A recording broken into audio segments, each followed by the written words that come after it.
Hello, I'm Fast Lawyer. Today we're going to review DragonRide VR. DragonRide VR is a game on the Steam store released August 1st, 2020 by developer Type EH Studios. It's available for the HTC Vive, the Valve Index, the Oculus Rift, and the Windows Mixed Reality. It normally retails for $6.99.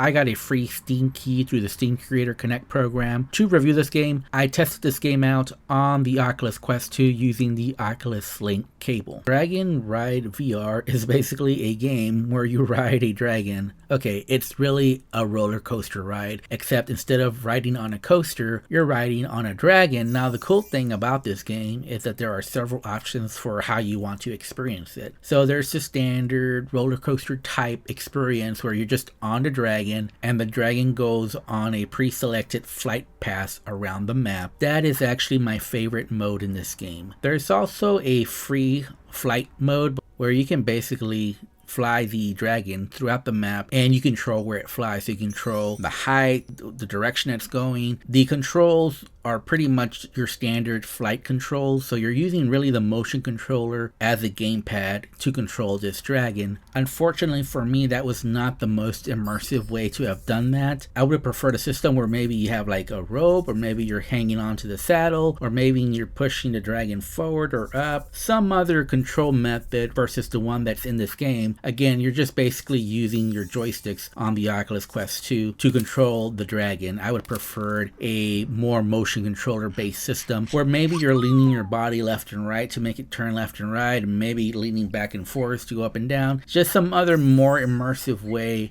to fly the dragon versus the input method in this game. It just feels like you're using your motion controllers as a gamepad, and that's really the only use of your motion controllers. Sure, you can see your hand avatars in the game, but they're really not used for anything other than just the aesthetics of it. Another thing that I liked about this game is that there's different comfort options and different options for even riding the dragon. So there's intense flights you can take. There's also less intense flights as options in certain maps. There's also an option to just ride on the dragon. It's just walking in certain paths on the map, or an option to go underwater. Those tend to be less intense than the flight ones, and I think those options are good because obviously not everyone can handle the intense flying that is available in this game. As a VR veteran, I have no problems at all with the intense flight, and you'll see that in my gameplay, but it's nice to know that there is that walking option for those who may be new to VR and may not be able to handle anything more intense than that. So kudos to the developers of this game for having that option. That's not something that's normally available in most roller coasters. Roller coasters are usually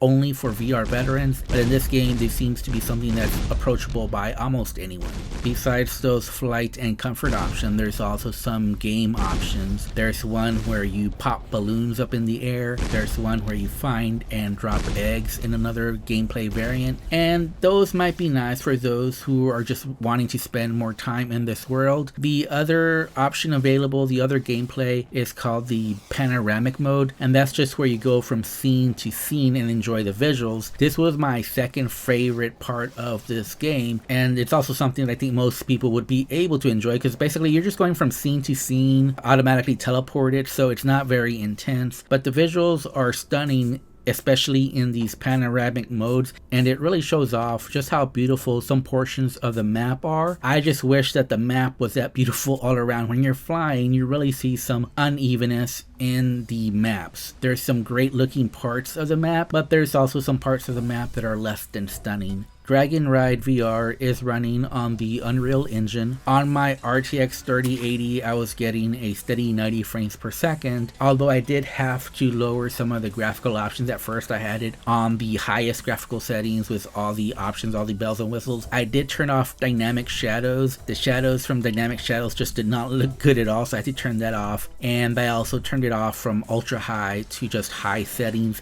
I didn't notice much of a difference, but it seemed to run a little bit smoother in the high settings for me. So yeah, this game could use a little bit of an optimization, but for the most part on my RTX 3080 it was running fine. I did not experience any major issues or bugs while playing this game. However, I would have liked the controls to have been a lot smoother as far as flying the dragon. That's really my biggest complaint. Other than, I also believe the rides could have been more dynamic. So if I have two complaints about this game, one is just about the flight controls for flying the dragon, but also the roller coaster ride itself, the pre-scripted portions of this game just could have been more dynamic. The ride should have been more memorable. It should be really fun flying a dragon on a map and just feel the majestic feel of flying your dragon across these fantasy landscapes.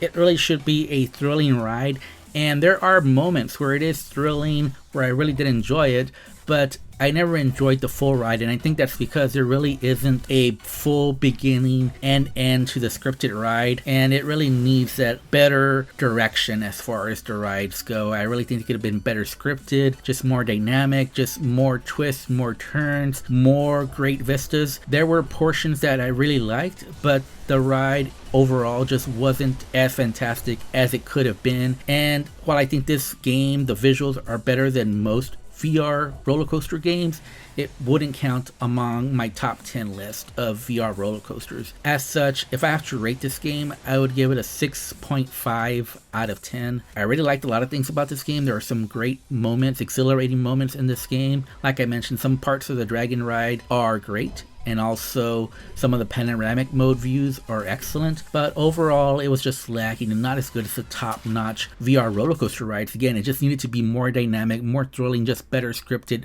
better directed rides for my personal taste. Anyways, I'm Fast Lawyer. If you liked my review, don't forget to like, comment, and subscribe. And as always, have a wonderful day and enjoy the rest of the video.